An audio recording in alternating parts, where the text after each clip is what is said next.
Peringatan, animasi ini dibuat dengan tujuan sharing pengalaman pribadi sang pengirim cerita. Dimohon untuk menghargai cerita tanpa menyudutkan beberapa pihak. Selamat menikmati. Hey, kenalin. Nama gue Jojo. Tapi bukan temennya Cinta ya. Gue ini anaknya tongkrongan banget. Dan gue udah biasa pergi main sana-sini, bahkan keluar kota sekalipun. Singkat cerita, September 2022 kemarin, gue dan brodi gue, sebut saja namanya Izar, janjian di jam 5 sore buat meluncur ke Tawangmangu, Jawa Tengah. Buat have fun aja. Hitung-hitung ya buat ngisi konten story lah. Biasa buat nyari validasi. Pas berangkat, kita sempat mampir di pom bensin. Tapi sialnya, habis ngisi bensin, jarum indikatornya nggak naik sama sekali. Kayak ngerasa ditipu sama orang pom bensinnya. Tapi ya udahlah ya, hitung-hitung amal deh. Gue coba ikhlasin meskipun di dalam mobil, gue nyetir sambil ngomel-ngomel. Nah, pas perjalanan menuju Tawangmangu, sebenarnya gue sempet nyium aroma bau gosong di mobil ini. Tapi gue cuekin aja dan tetap ngelanjutin perjalanan.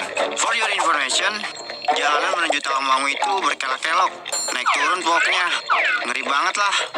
Ibarat mobil Tamiya mah, yang bisa ngelewatin di jalan paling spin kobranya si Tokichi. Tapi lagi-lagi ya wajar, namanya juga jalanan di dataran tinggi, ya pasti ngeri-ngeri sedep lah. Nah, pas udah mau sampai area Tawangmangu, gue sempetin nyari pom bensin lagi. Soalnya pas awal tadi ngisi, ngerasa dikibulin. Setelah mampir di pom, kali ini jarum indikator bensinnya bergerak.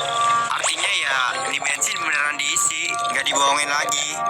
Singkat cerita, gue sama Izar udah sampai di lokasi. Kita di sini ngobrol santai, chill, dan nikmati pemandangan Tawangmangu yang worth it buat didatengin. By the way, kalian sadar gak sih? Ketika kalian capek, kalian cuma butuh waktu sejenak buat ngelupainya. Ya, kalau cara gue sih kayak gini, pergi ke tempat yang asri, nikmatin momen yang ada. Sorry, malah jadi curhat nih. Gak kerasa, waktu udah jam 9 malam. Gue sama Izar harus balik lagi ke rumah. So, kita caps dari Tawangmangu. Entah kenapa di perjalanan, pas gue nyetir mobil, ada perasaan yang gak enak. Kayak ada yang aneh aja, tapi perasaan itu gue hiraukan. Di perjalanan, suasananya sepi banget. Hujan deras ditambah kaca mobil yang berjamur, bikin jarak pandang terbatas. Tapi gue tetap hati-hati dan berusaha fokus. Anehnya nggak tahu kenapa saat di tengah perjalanan, gue malah sedikit ngebut. Apakah jiwa Dominic Toretto gue muncul? Kayaknya emang enggak. Jadi gue langsung tancap tugas mobil kencengan dikit. Padahal ya situasinya nggak memungkinkan. Tahu-tahu di depan ada tikungan tajam boy. Kocaknya gue malah mikir begini.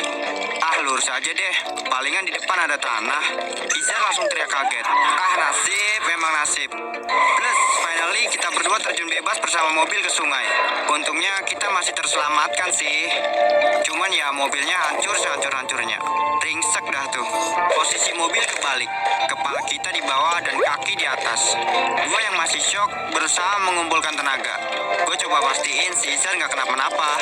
Akhirnya pas dirasa semua aman, gue sama Izar berusaha ngelepasin seatbelt. Untung aja pakai seatbelt. Kalau enggak, aduh lain cerita lain alam ini mah. Tapi kepanikan belum selesai di sini aja. Gue coba buka pintu tapi nggak bisa kebuka woi. Nah kan, air mulai masuk nih ke dalam mobil. Saking paniknya gue sampai mencet klakson yang panjang. Sampai akhirnya gue refleks nonjok kaca biar pecah. Akhirnya kita berdua berhasil keluar dengan posisi di dalam sungai. Dan beruntungnya air di sungai itu nggak tinggi. Tapi ya namanya kelelep mah kelelep aja.